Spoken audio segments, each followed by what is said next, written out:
Hello दोस्तों, स्वागत है आपका अपने यूट्यूब चैनल न्यू ज्ञान हब में। तो आज हम लोग रसायन विज्ञान के इस जो 70% सिलेबस हमारा रिड्यूस किया गया है उसके बारे में जानकारी लेंगे। ये हमने उत्तर प्रदेश माध्यमिक शिक्षा परिषद उत्तर प्रदेश द्वारा प्राप्त किया है, जहाँ पे आप जाके PDF डाउनलोड कर सकते हैं। इसके बारे में आज हम लोग बात करेंगे। तो सबसे पहले हमारा जो पेपर होगा 7 ग्रुप में बटा हुआ होगा। पहले ग्रुप में होगा, पहला ग्रुप हमारा होगा का, खा, घा, आंगा और चा, जो कि एक एक नंबर के बहुविकल्पी प्रश्न होंगे, जो 6 नंबर के टोटल होंगे। दूसरा खंड होगा जो हमारा वो का, खा, गा, और इसमें क्या होगा कि हमारे प्रत्येक प्रश्न के 2 नंबर का होगा और 4 क्वेश्चन होंगे, यानी हमारे इसमें टोटल कितने नंबर हो जाएंगे? 8 नंबर हो जाएंगे। फिर हमारा तीसरा खंड होगा। तीसरे खंड में हमारे क्वेश्चन नंबर का, खा, घा, इनमें भी प्रत्येक क्वेश्चन 2 नंबर का होगा, जिनमें आपके छोटे न्यूमेरिकल भी आ सकते हैं। इनमें प्रत्येक क्वेश्चन हमारा 2 नंबर का होने वाला है। इनमें भी सारे क्वेश्चन 4 होंगे, जो कि टोटल 8 नंबर के होंगे। फिर हमारा चौथा ग्रुप होगा जिसमें क्वेश्चन नंबर का, खा और घा, इसमें चारों क्वेश्चन 3 नंबर के होंगे, यानी हमारे इसमें टोटल 12 मार्क्स का वेटेज होगा। और फिर पाँचवें ग्रुप की बात करें तो इसमें हमारा ग्रुप का, खा, घा, इनमें क्या होगा कि हमारे प्रत्येक क्वेश्चन 4 नंबर का होगा, जिनमें से हमारे 16 नंबर होंगे, यानी ग्रुप 5 हमारा 16 नंबर का वेटेज रखता है। फिर अगला ग्रुप है 6। इसमें क्या होगा? प्रत्येक क्वेश्चन 5 नंबर का होगा और इसमें ज़्यादा क्वेश्चन नहीं होने वाले हैं, केवल 2 क्वेश्चन होंगे जो कि हमारे 10 नंबर के होंगे। इनमें आपको क्वेश्चन अथवा में मिलेगा, यानी आपको एक क्वेश्चन दिया होगा, यदि आपको नहीं आता है तो उसको करने के लिए नीचे आपको अथवा में दिया होगा, यानी एक क्वेश्चन में 2 क्वेश्चन होंगे, लेकिन आपको करना सिर्फ एक ही रहेगा। फिर हम 7वें ग्रुप के बारे में बात करते हैं। तो इसमें क्वेश्चन नंबर का और खा दोनों 5 नंबर के रहने वाले हैं। इनमें भी क्वेश्चन 2 होंगे, जिनका वेटेज 10 नंबर का होगा। इनमें भी आपको बहुविकल्पी प्रश्न देखने को मिल जाएंगे, यानी सातों ग्रुप का वेटेज हमारा कितना होगा? 70 नंबर का होगा। और टोटल हमारे 100 नंबर का एग्ज़ाम रहेगा, जिसमें से हमारे 30 नंबर क्या होंगे? प्रैक्टिकल वर्क के होंगे, आपको स्कूल से प्राप्त होंगे प्रैक्टिकल के बाद। इसमें नोट में बताया गया है कि प्रश्न नंबर 6 व 7 में अथवा प्रश्न भी होंगे, यानी कि हमने अभी पहले बात की है कि जो आपका क्वेश्चन नंबर 6 और 7 रहने वाला है, यानी 5-5 अंक के दोनों ग्रुप में 2-2 क्वेश्चन होंगे। इनमें आपको क्या होगा कि अथवा में दिया होगा। अथवा का मतलब ये है कि एक क्वेश्चन दिया होगा, उसके नीचे एक और क्वेश्चन दिया होगा, यानी एक ही क्वेश्चन के 2 क्वेश्चन होंगे। अगर आपको पहला नहीं आता है तो आप दूसरा कर सकते हैं, दूसरा नहीं आता तो आप पहला तो कर नहीं वाले हैं। तो हम आगे बात करते हैं कि कितने चैप्टर्स होंगे और किन चैप्टर्स में क्या क्या होगा, इन सभी के बारे में हम विस्तृत जानकारी प्राप्त करेंगे। तो पहला हमने नोट का पॉइंट पढ़ लिया है कि प्रश्न 6 व 7 में अथवा में प्रश्न होंगे। फिर आगे कम से कम दूसरा पॉइंट क्या बोलता है कि कम से कम 8 अंक के आंकिक प्रश्न पूछे जाएंगे, यानी जो आपके 1 नंबर के रहने वाले हैं क्वेश्चन, वो कम से कम 8 नंबर के रहेंगे। तो हम बात करते हैं, ये हमारा जो सिलेबस हम चर्चा करेंगे, ये हमारा 70% रिड्यूस्ड कोर्स है। किसके द्वारा? उत्तर प्रदेश माध्यमिक शिक्षा परिषद द्वारा। ये हम PDF वहीं से डाउनलोड किए हैं, जो कि आपको वहीं पे जाके मिल जाएगी। आप खोलेंगे उत्तर प्रदेश माध्यमिक शिक्षा परिषद की साइट UPMSP को, वहाँ पे आपको नीचे लिंक दिया होगा सत्र 22-23 का सिलेबस के बारे में, तो वहाँ से आप इजीली इसे डाउनलोड कर सकते हैं। सो आगे हम इसके बारे में चर्चा करते हैं।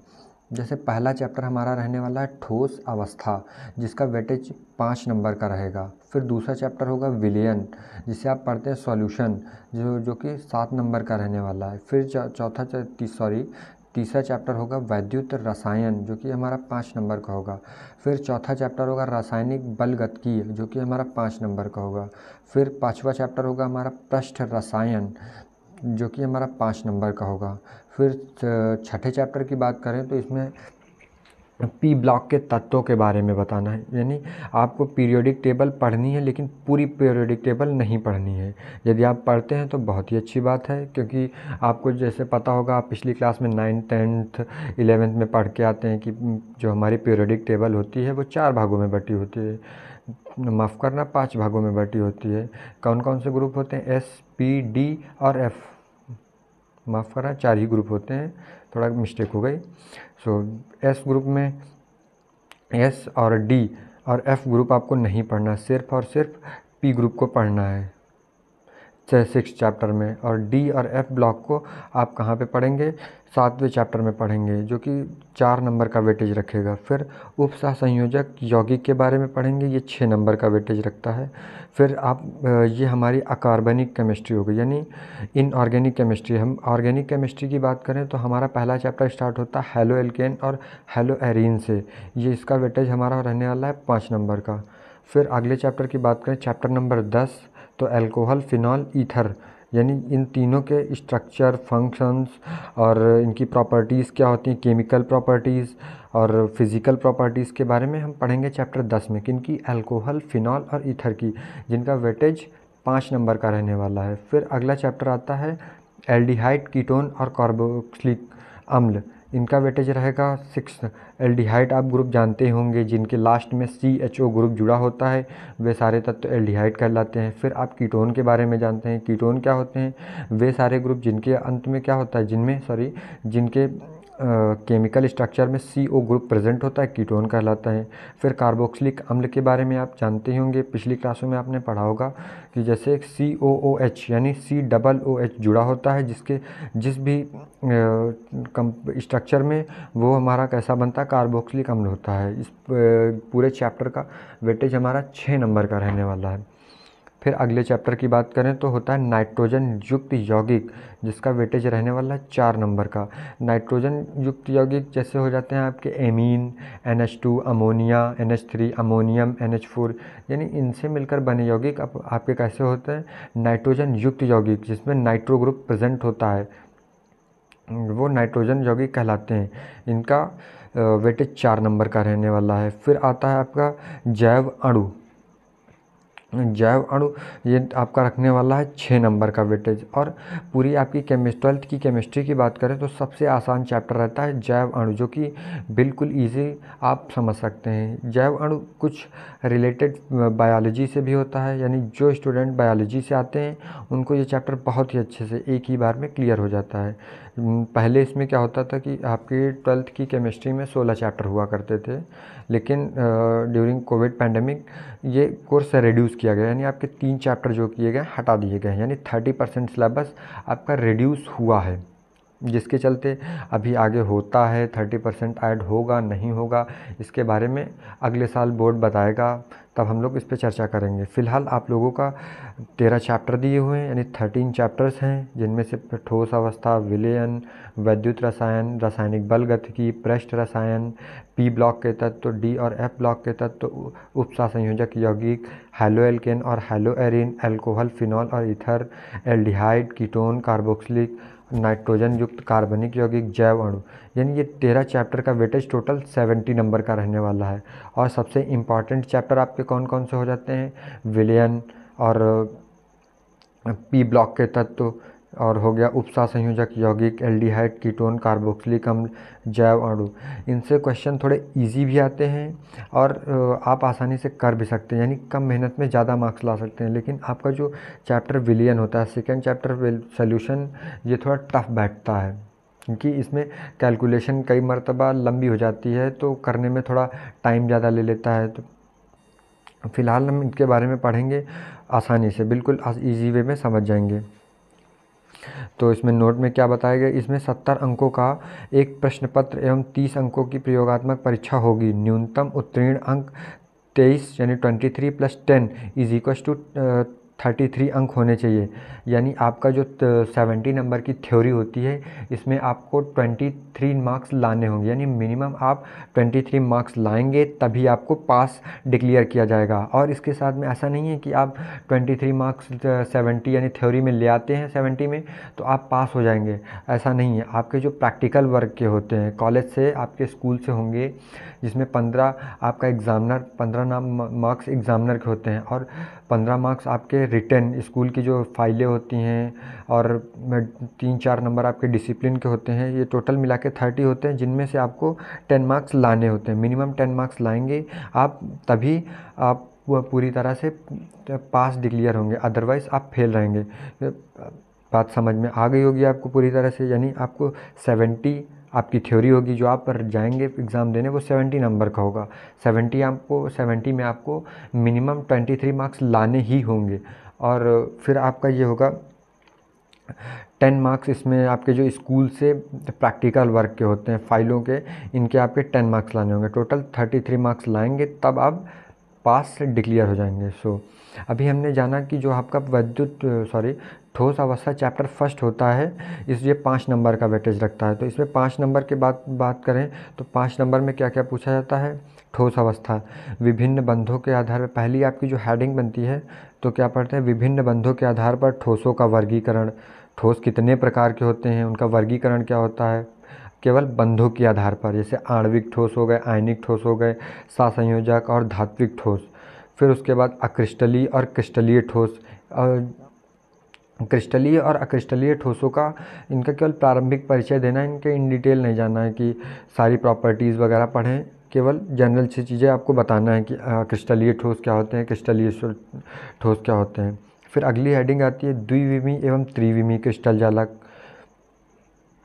फिर इसके बाद हेडिंग अगली आएगी एकक कोष्ठिकाएँ क्या होती हैं, संकुलन क्षमता क्या होती है, यानी कुल स्थान में से घेरा। चलिए हम इसमें विस्तृत चर्चा करेंगे, फ़िलहाल हम सिलेबस पर फोकस करते हैं, हमें कितना पढ़ना है। यानी जब आप बोर्ड की तैयारी करते हैं तो सबसे पहले आपको ध्यान में होना चाहिए कि क्या पढ़ने से ज़्यादा आप इस पर फोकस करें कि क्या नहीं पढ़ना है। तो आपको पहले चैप्टर में आप लिखेंगे संकुलन क्षमता, फिर एकक कोशिका के घनत्व का परिकलन करना, ठोसों में संकुलन क्षमता ज्ञात करना, रिक्तिकाएँ क्या होती हैं, यानी ठोसों में जो खाली स्थान होते हैं, रिक्तिकाएँ होती हैं, उनके बारे में परिचय देना है। फिर घनी एकक कोशिका में देना है, जिसे आप बोलते हैं इंग्लिश में क्यूबिक क्लोज्ड पैक्ड के बारे में। कोशिका के प्रति एकक कोशिकाओं की परमाणुओं की संख्या बतानी है। बिंदु दोष क्या होता है, यानी बिंदु दोष के अंतर्गत आपके 2 दोष आते हैं, एक तो होता है फ्रैंकल दोष और एक होता है साटकी दोष। इनको भी आपको पढ़ना है अच्छे से, ये एग्ज़ाम में पूछे जाते हैं, इंपॉर्टेंट होता है क्योंकि आपका जो एग्ज़ाम होता है वो 7 सेट में होता है आपके स्टेट का। तो इसमें कहीं ना कहीं आपको मिल जाते हैं बिंदु दोष, यानी 2 में से एक तो मिलता ही मिलता है। सो इम्पॉर्टेंट होता है, आगे इसकी थ्योरी हम लोग पढ़ेंगे। फिर दूसरा चैप्टर होता है हमारा विलयन, जो कि वेटेज रखता है 7 नंबर का। इसमें हम देखेंगे कि हमको क्या क्या पढ़ना है। विलयन में हमारे पहले में क्या पढ़ना है, पहली हेडिंग क्या है, विलयनों के प्रकार, विलयन कितने प्रकार के होते हैं, तन्य विलयन, सांद्र विलयन, ये सारी चीज़ें पढ़नी है विलयन के प्रकार में। फिर ठोसों के द्रवों में बने विलयन की सांद्रता को व्यक्त करना है। फिर अगली हेडिंग आती है गैसों की द्रवों में विलयनता बतानी है। फिर बात करें तो ठोस विलयन क्या होता है। फिर अणुसंख्य गुणधर्म, जैसे वाष्प दाब का आपेक्षिक अवनमन, राउल्ट का नियम, क्वथनांक का उन्नयन, हिमांक का अवनयन, परासरण दाब, अणुसंख्य गुणधर्मों द्वारा आणविक द्रव्यमान ज्ञात करना, ये सारी चीज़ें आपको पढ़नी है। ज़्यादा इनकी डिटेल में नहीं जाना है, केवल इन जनरल चीज़ें पढ़नी है, क्योंकि इसमें थ्योरी इस चैप्टर से बहुत कम ही आती है। आपको इसमें न्यूमेरिकल्स ज़्यादा मिलते हैं इस चैप्टर से, तो हम अच्छे से पढ़ेंगे। फिर अगला चैप्टर आता है आपका वैद्युत रसायन, जिसका वेटेज होता है 5 अंक का, यानी 5 मार्क्स इससे आते हैं इस चैप्टर से। तो पहला होता है आपका ऑक्सीकरण। ऑक्सीकरण के अंतर्गत क्या पढ़ते हैं, अपचयन अभिक्रियाएं पढ़ते हैं आप। फिर वैद्युत अपघटनीय विलयनों की चालकत्व के बारे में पढ़ेंगे। फिर विशिष्ट एवं मोलर चालकता क्या होती है ये आपको बताना है। सांद्रता के साथ चालकत्व में परिवर्तन क्या होता है ये भी आपको बनाना है। और सबसे इम्पॉर्टेंट चीज़ इसमें ये होती है कोलराउस का नियम, जो कि बहुत ही इम्पॉर्टेंट, मोस्ट इम्पॉर्टेंट होता है आपका कोलराउस का नियम। फिर वैद्युत अपघटन और सेल का विद्युत वाहक बल ज्ञात करना है ना। फिर मानक इलेक्ट्रोड विभव बताना है, नष्ट समीकरण, ये मानक इलेक्ट्रोड विभव और नष्ट समीकरण बहुत ही इंपॉर्टेंट होते हैं इस चैप्टर से। और रासायनिक सेलों में इसका अनुप्रयोग और गिब्स मुक्त ऊर्जा और सेल के ईएमएफ में परिवर्तन के मध्य संबंध को आपको बताना है। फिर अगला आता है चैप्टर हमारा 4, यानी 4th चैप्टर हमारा होता है रासायनिक बल गतिकीय। ये टोटल 5 अंक का वेटेज रखता है। इसमें क्या क्या होता है, अभिक्रिया का वेग, औसत और ताक्षणिक वेग क्या होता है ये भी आपको बताना है। फिर अभिक्रिया के वेग को प्रभावित करने वाले कारक, सांद्रता, ताप, उत्प्रेरक, अभिक्रिया, यानी कि जो कारक होते हैं, मतलब ये अभिक्रिया के वेग को ऐसे कौन कौन से कारक होते हैं, फंक्शंस होते हैं जो अफेक्ट करते हैं, उनको रोकते हैं या फिर उनको प्रभावित करते हैं। जैसे उनकी सांद्रता हो गई, ताप हो गया, उत्प्रेरक हो गया अभिक्रिया की। फिर आगे क्या बताना है आपको, अभिक्रिया की कोटि और आणविकता क्या होती है, वेग नियम और विशिष्ट दर स्थिरांक क्या होता है, समाकलित वेग समीकरण और अर्धायु काल क्या होता है। इसमें अर्ध आयु के अंतर्गत क्या बताना है आपको, केवल शून्य और प्रारंभिक कोटि की अभिक्रियाओं के लिए बताना है। जो आपका अर्ध आयु काल का समीकरण होता है, ये आपको केवल कौन कौन सी अभिक्रियाओं के लिए बताना है, केवल शून्य कोटि की अभिक्रिया के लिए और प्रथम कोटि की अभिक्रिया के लिए। सो आप आशा करते हैं आप लोगों को अच्छे से समझ में आ गया होगा कि फोर्थ चैप्टर में क्या क्या है, इससे ऊपर के चैप्टर में क्या क्या पूछा जाएगा। सो पाँचवें चैप्टर की बात करें तो पाँचवा चैप्टर हमारा होता है पृष्ठ रसायन। ये आपकी केमिस्ट्री में इम्पॉर्टेंट रोल प्ले करता है। थोड़ा ये टिपिकल बैठता है, थोड़ा समझ में कम आता है, लेकिन अगर आप अच्छे से पढ़ेंगे एक दो बार में बिल्कुल अच्छे से क्लियर हो जाएगा। हम बात करें पृष्ठ रसायन, तो इसका वेटेज कितने अंक का होता है, 5 अंकों का इसका वेटेज होता है। इसमें क्या पूछा जाता है, अधिशोषण, यानी अधिशोषण क्या होता है, इसके अंतर्गत अधिशोषण के अंतर्गत आपको क्या पूछा जाएगा, भौतिक अधिशोषण और रासायनिक रसावशोषण क्या होता है। फिर अगली हेडिंग क्या होती है इसमें, ठोसों पर गैसों के अधिशोषण को प्रभावित करने वाले कारक क्या होते हैं। फिर कोलाइडी अवस्था, जो कि बहुत ही इंपॉर्टेंट होती है, इसमें कोलाइडी अवस्था क्या होती है। फिर कोलाइड क्या होते हैं, वास्तविक विलयन एवं निलंबन में विभेद बताने होते हैं आपको।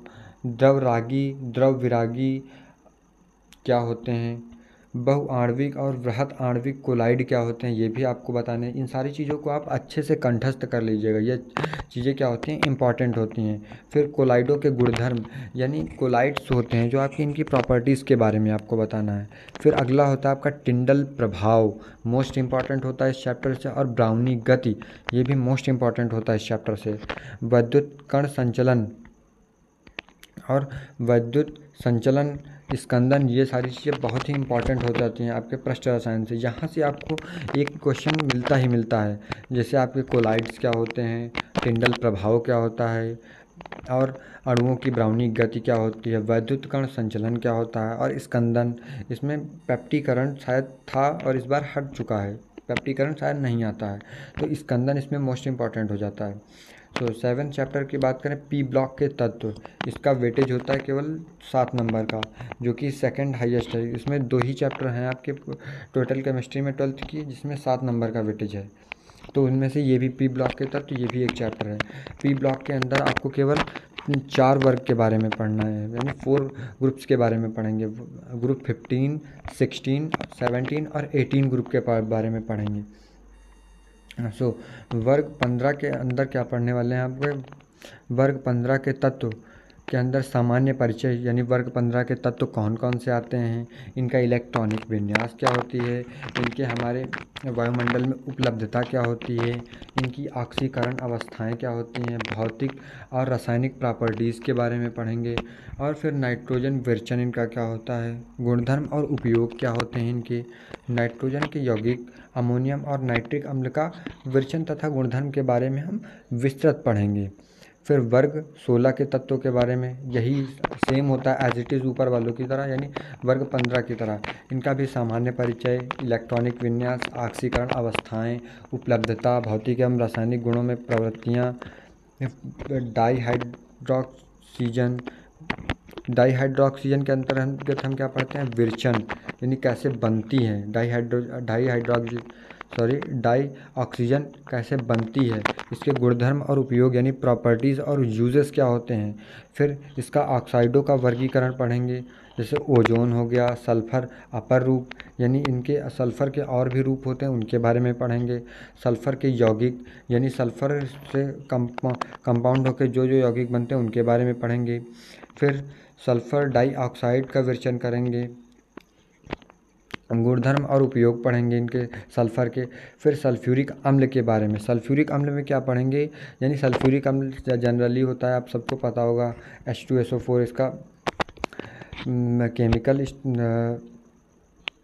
फार्मूला होता है सल्फ्यूरिक अम्ल का। सो आगे बढ़ें। सल्फ्यूरिक अम्ल में क्या पढ़ेंगे? सर गुणधर्म और उपयोग पढ़ेंगे। सल्फर के ऑक्सो ग्रुप के बारे में पढ़ेंगे, जिसमें केवल इनकी संरचना, इनके ऑक्सो ग्रुप की अम्ल में संरचनाओं का अध्ययन करेंगे। वर्ग 17 की बात करें तो इसका भी वही सेम होता है। सामान्य परिचय, इलेक्ट्रॉनिक विन्यास, ऑक्सीकरण अवस्थाएं, उपलब्धता, भौतिक और रासायनिक गुणों में प्रवृत्तियां, हाइड्रोजन की यौगिक। इसमें न्यू ऐड क्या होता है? हाइड्रोजन की यौगिक क्या होते हैं, यानी हाइड्रोजन तत्व आपके वर्ग 17 से मिलकर बने यौगिक क्या होते हैं, जैसे क्लोरीन और क्लोरिक अम्ल, क्लोरीन HCl और हाइड्रोक्लोरिक अम्ल HCl का विवेचन करेंगे। गुणधर्म और उपयोग पढ़ेंगे। अंतरा हाइड्रोजन यौगिक पढ़ेंगे। हाइड्रोजनों के ऑक्सो अम्लों के बारे में, केवल इनकी भी संरचनाएं ही देनी होती हैं। फिर वर्ग 18 की बात करें तो वर्ग 18 में क्या क्या पढ़ते हैं? सामान्य परिचय, इलेक्ट्रॉनिक विन्यास, उपलब्धता, भौतिक एवं रासायनिक गुणधर्मों में प्रवृत्तियाँ और इनके उपयोग। इसमें ज़्यादा नहीं पढ़ना होता है। फिर चैप्टर 8 की बात करें, जो कि 4 नंबर का वेटेज रखता है। डी और एफ ब्लॉक के तत्व, इनका क्या करना है? पहले सामान्य परिचय देना है किनका? डी और एफ ब्लॉक के तत्वों का। फिर इलेक्ट्रॉनिक विन्यास के बारे में पढ़ना है। जनरली हुंड के नियम या हब्बाउ के नियम से हम इलेक्ट्रॉनिक विन्यास को समझते हैं। फिर संक्रमण तत्वों के अभिलक्षण और उपलब्धता को पढ़ते हैं। फिर संक्रमण धातुओं की प्रथम श्रेणी के गुणधर्मों में सामान्य प्रवृत्तियाँ, धात्विक अभिलक्षण, आयनन एंथैल्पी, ऑक्सीकरण अवस्थाएं, आयनिक त्रिज्या, वर्ण उत्प्रेरकीय गुण, चुंबकीय गुणधर्म, अंतराकाशी यौगिक, मिश्र धातु बनाना जानते हैं। इनमें चैप्टर 8 में, जो कि आपका होता है डी और एफ ब्लॉक के तत्व। लैंथेनाइट श्रेणी के अंदर पढ़ेंगे। एफ ब्लॉक में आपको पता होगा कि 2 श्रेणियां होती हैं, एक लैंथेनाइट और एक्टेनाइट। हम एक्टेनाइट को इसमें नहीं पढ़ते हैं, केवल लैंथेनाइट को ही पढ़ते हैं। लैंथेनाइट में क्या होता है? इलेक्ट्रॉनिक विन्यास, ऑक्सीकरण अवस्थाएं और लैंथेनाइट अंकुचन और इसके प्रभाव को पढ़ते हैं। फिर आपका 9th चैप्टर आता है उपसह संयोजक यौगिक, जिसका वेटेज होता है 6 नंबर का। ये भी आपके केमिस्ट्री में, 12th की केमिस्ट्री में बहुत ही इम्पॉर्टेंट रोल प्ले करता है। सो इसे भी केयरफुली होकर पढ़ना है आपको। तो उपसह संयोजक यौगिक में पहली आपकी जो हेडिंग होती है, क्या पढ़ते हैं? उपसह संयोजक, फिर यौगिक, फिर इनकी सब हेडिंग क्या होती है? परिचय, यानी उपसह संयोजकों का परिचय देना है। लीगेंड क्या होते हैं, इनको बताना है। उपसह संयोजन संख्या क्या होती है, ये बतानी। वर्ण क्या होते हैं उपसह संयोजनों के, ये बताने हैं। चुंबकीय गुणधर्म और आकृतियाँ बतानी है आपको। एक नाभिकीय उपसह संयोजक यौगिक का IUPAC पद्धति से नामकरण करना है। आबंध क्या होते हैं वो बताने हैं। वर्नर का सिद्धांत, जिसे बोलते हैं VBT और CFT, बताने हैं आपको। ये यहाँ तक आपकी होती इनऑर्गेनिक केमिस्ट्री, अकार्बनिक रसायन, जो कि आपकी होती 9th चैप्टर तक। फिर उसके बाद 10th, 11th, 12th और 13th, ये 4 चैप्टर आपके होते हैं ऑर्गेनिक केमिस्ट्री के, जिनमें से ऑर्गेनिक केमिस्ट्री में पहला चैप्टर आपका होता है स्टार्ट हेलो एल्केन और हेलो एरीन से। हेलो एल्केन में आपका क्या करना है? नाम पद्धति पढ़ना है, किसके अनुसार? CX आबंध की प्रवृत्ति। फिर भौतिक और रासायनिक गुणधर्म पढ़ने हैं। इनके प्रतिस्थापन अभिक्रियाओं की क्रियाविधि पढ़नी है, कि जो आपकी प्रतिस्थापन अभिक्रिया होती हैं, एक परमाणु को हटाकर दूसरा परमाणु जुड़ता है, वो किस प्रकार कार्य करती हैं, आपको वो बताना है। फिर ध्रुवण क्या होता है, ध्रुवण घूर्णन क्या होता है, वो बताने हैं। पहली चीज़ आप बताएंगे ध्रुवण क्या होते हैं, फिर ध्रुवण घूर्णक बताएंगे। जनरली आपने फर्स्ट ईयर में पढ़ रखा होगा कि वाम ध्रुवण घूर्णक और दक्षिण ध्रुवण घूर्णक होते हैं। इनके बारे में आगे हम विस्तृत चर्चा करने वाले हैं। अगला चैप्टर है हेलो एरीन। सॉरी, माफ़ करना, ये अगला चैप्टर नहीं है, इसमें 2 भाग हैं दिए हुए हैं। चैप्टर 10th में हेलो एल्केन और हेलो एरीन, तो इसमें हम पहला समझ चुके हैं कि हेलो एल्केन में क्या पढ़ना है। अब बात करेंगे हम हेलो एरीन में हमें क्या पढ़ना है। तो हेलो एरीन की बात करें तो इसमें भी CX आबंध की प्रकृति पढ़नी है। फिर प्रतिस्थापन अभिक्रियाएं क्या होती हैं वो बताना है। केवल मोनो प्रतिस्थापन अभिक्रिया, डाई, ट्राई और टेट्रा अभिक्रियाओं की बात यहाँ पर नहीं की गई है, केवल आपकी नॉर्मल मोनो प्रतिस्थापन में प्रतिस्थापित यौगिकों में हैलोजन का दैहिक प्रभाव बताना है। ये आप समझ चुके हैं हेलो एल्केन और हेलो एरीन में क्या पढ़ना है। आगे बात करें चैप्टर 11th में, जो आता है आपका एल्कोहल, फिनॉल और ईथर। एल्कोहल आप समझ चुके होंगे, जिसमें OH बॉन्ड जुड़ा होता है, यानी OH ग्रुप होता है वो एल्कोहल होते हैं। यानी आपके जब एल्केनों में OH ग्रुप जुड़ता है तो वो एल्कोहल बनता है, और जब फिनॉल में जब आपके एरीन में किसी एरोमेटिक यौगिक में OH ग्रुप जुड़ता है तो फिनॉल बनता है। ईथर क्या होता है कि C डबल बॉन्ड O से जब ग्रुप कोई जुड़ता है किसी यौगिक में वो बनता है आपका ईथर। तो हम पहले अल्कोहल की बात करें तो अल्कोहल में क्या होता है, इसकी नाम पद्धति की बात करते हैं, विरेचन की विधियाँ क्या होती हैं वो बात करते हैं, भौतिक और रासायनिक गुणधर्म क्या होते हैं उनके बारे में बात करते हैं। इनका भौतिक और रासायनिक गुणधर्म केवल प्राथमिक अल्कोहलों का पढ़ना है, और प्राथमिक, द्वितीयक एवं तृतीयक अल्कोहलों की पहचान करना है। इनके लिगेंड क्या होते हैं जिनके द्वारा हम पहचान करते हैं, सारी बात करने वाले हैं। जब हम पढ़ेंगे चैप्टर को तो हम सारी बात करने वाले हैं। फ़िलहाल हम फोकस करते हैं कि हम सिलेबस पर चर्चा कर रहे हैं। फिर निर्जलन की क्रियाविधि क्या होती है, बस यहाँ तक आपका अल्कोहल ख़त्म होता है। फिर बात आती है फिनॉल की। फिनॉल में आप क्या पढ़ना है कि फिनॉल की नाम पद्धति क्या होती है, विरेचन की विधियाँ क्या होती हैं, फिनॉल के भौतिक और रासायनिक गुणधर्म क्या होते हैं, फिनॉल की अम्लीय प्रकृति क्या होती है, इलेक्ट्रॉन रागी प्रतिस्थापन अभिक्रियाएं क्या होती हैं, फिनॉल के उपयोग, यानी फिनॉल को हम कहाँ कहाँ पे उपयोग करते होंगे। जनरली आप लोगों ने सुन रखा होगा कि फिनॉल को हम लोग घर में किसके रूप में प्रयोग करते हैं, घर में किसके रूप में प्रयोग करते हैं, एंटी डिसइंफेक्टेंट के रूप में फ़िनॉल का प्रयोग करते हैं बाथरूम वगैरह को धुलने के लिए। यानी जो आपके सरफेस पे, फर्श पे जर्म्स होते हैं उनको किल करने के लिए आप जनरली फ़िनॉल का प्रयोग करते हैं। चलिए आगे बात करते हैं कि ईथर यानी आपके 11th चैप्टर के अंडर आता है। पहली हेडिंग थी एल्कोहल, उनकी सब हेडिंग्स के बारे में हमने समझा।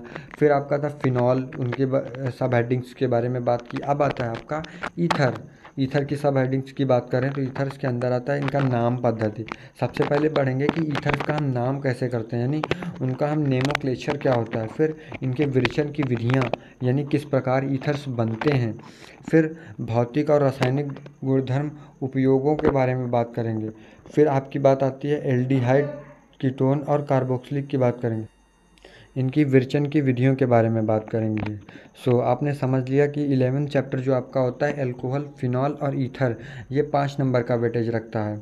फिर अगला चैप्टर आता है आपका 12वां, यानी 12th चैप्टर आता है, क्या आता है, एल्डिहाइड, कीटोन और कार्बोक्सिलिक अम्ल, जो कि 6 नंबर का टोटल वेटेज रखता है।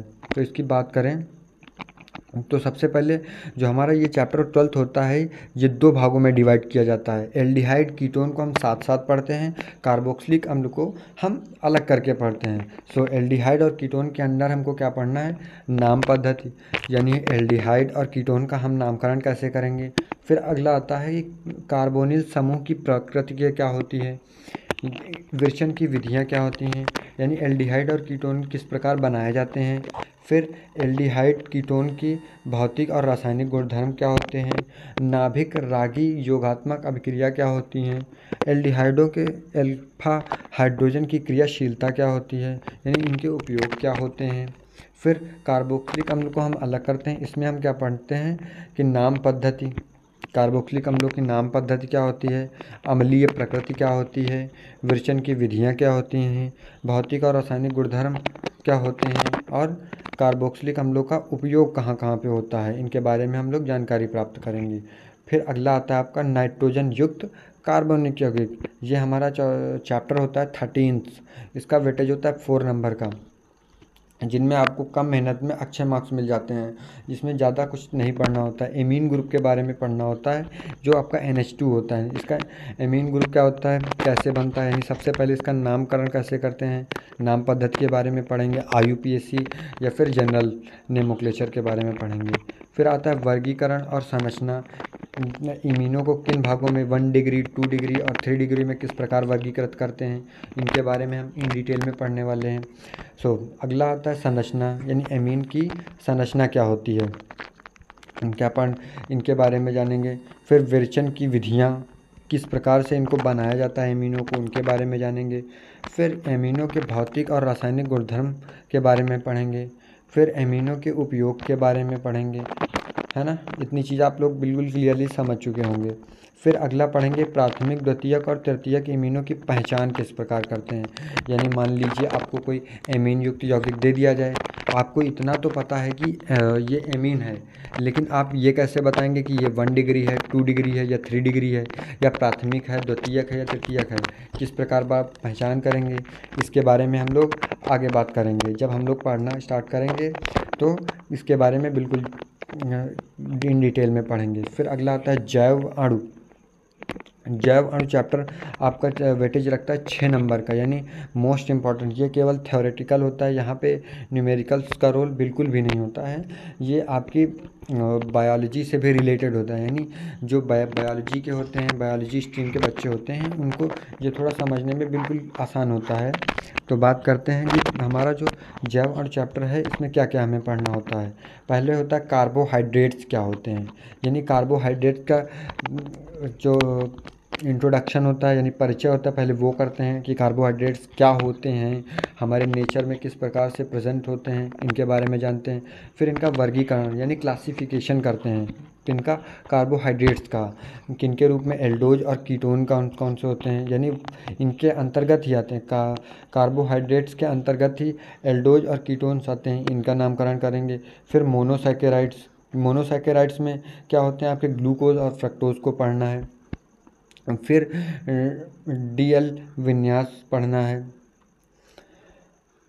इनका, कार्बोहाइड्रेट्स का। फिर इसी जैव अणु चैप्टर में आपको प्रोटीन्स पढ़ने हैं, प्रोटीन्स क्या होते हैं इनको बताना है, इनका प्रारंभिक परिचय इंट्रोडक्शन आपको देना है। फिर एमिनो अम्ल का प्रारंभिक परिचय, जैसे आपको पहले ही बता दिया गया, वो देना है। फिर पेप्टाइड आबंध क्या होते हैं ये आपको बताना है। पॉलीपेप्टाइड आबंध क्या होते हैं ये आपको बताने हैं। प्रोटीन्स क्या होते हैं, प्रोटीन्स की प्राथमिक संरचना, द्वितीयक संरचना, तृतीयक संरचना और चतुर्थ संरचना, केवल गुणात्मक परिचय, यानी इनका जनरल इन्फॉर्मेशन इसमें देनी होती है कि आप क्या होते हैं, इन डिटेल में नहीं जाना होता है। सो प्रोटीन का विकृतीकरण क्या होता है, हम मतलब प्रोटीन को किस प्रकार ख़राब करते हैं वो पढ़ने हैं। और न्यूक्लिक अम्ल, न्यूक्लिक अम्ल आपके 2 होते हैं, डीएनए डीऑक्सीराइबोन्यूक्लिक अम्ल और राइबोन्यूक्लिक अम्ल, इनके बारे में बात करेंगे। तो हमने ये जो बात की है सिलेबस पे, ये हमारी 70 नंबर थ्योरी की बात की है, यानी ये आपका रिटन एग्ज़ाम होगा। ये इसमें इनमें थोड़ा मिस प्रिंट हुआ है पीडीएफ में, यहाँ पे आपको 13 चैप्टर दिखाई दे रहे हैं, लेकिन आपके नीचे 14 चैप्टर यानी 14 चैप्टर हैं। सो उसमें हमें परेशान नहीं होना है, वो हम अच्छे से समझ लेंगे। यानी जो हमने अभी बात की है ये पूरी कितने नंबर की है, 70 नंबर की बात की है, जिनका आपका रिटन एग्ज़ाम होता है। फिर यह आपके दिया गया कि प्रयोगात्मक परीक्षा के बाह्य मूल्यांकन, यानी थ्योरी के अलावा जो थ्योरी से अलग मूल्यांकन होता है वो दिखाया गया। देखिए इसमें पहला दिया गुणात्मक विश्लेषण, सरल लवण के बारे में आपको बताना होगा 4 नंबर का। आयतनीय विश्लेषण आयतन मितीय विश्लेषण बताना होगा। सरल अनुपात 4 नंबर का होगा। विषय वस्तु आधारित प्रयोग 3 नंबर का होने वाला है। मौखिक परीक्षा आपकी 4 नंबर की, यानी जो एग्जामिनर आके आपसे पूछता है जब उसके आपको 4 नंबर मिलने वाले। कुल योग आपका 15 नंबर का। फिर आंतरिक मूल्यांकन, यानी ये 15 नंबर किसकी तरफ से दिए जाते हैं, कॉलेज की तरफ, आपके स्कूल की तरफ से दिए जाएंगे। प्रोजेक्ट और मौखिकी, यानी जो आपकी फाइलें वगैरह बनवाएंगे उसके लिए दिए जाएंगे। फिर कक्षा रिकॉर्ड, यानी कक्षा में आपका रिकॉर्ड कैसा है, आप प्रेजेंट रहते हैं नहीं रहते हैं, 4 नंबर आपके उससे मिलने वाले हैं। विषय वस्तु आधारित प्रयोग 3 नंबर का रहने वाला है। कुल योग 15 नंबर का। इसमें आपके डिसिप्लिन के भी कुछ नंबर जुड़ते हैं, तो वो भी आप ध्यान रखिए। तो ये देखिए जैसे बताया गया, गुणात्मक विश्लेषण के अंतर्गत इतने हमें प्रैक्टिकल करने होते हैं, इनके बारे में बताना होता है। सो ये हमारे लिए उतना इम्पोर्टेंट नहीं है, ये आपको इस कॉलेज की तरफ से हो जाएगा। हम लोग मेन फोकस करते हैं कि हमारे सिलेबस में जितना 30 नंबर माफ़ करना 70 नंबर का थ्योरी का रहने वाला है, उस पर आपका हम लोगों का फोकस रहना चाहिए। ये रहा हमारा 17 नंबर का। सो आज कैसा लगा वीडियो आप लोग कमेंट करके बताइएगा। धन्यवाद। या अब आने वाली क्लास कब कब होंगी इसकी जानकारी आप लोगों को यूट्यूब के माध्यम से बता दी जाएगी। धन्यवाद।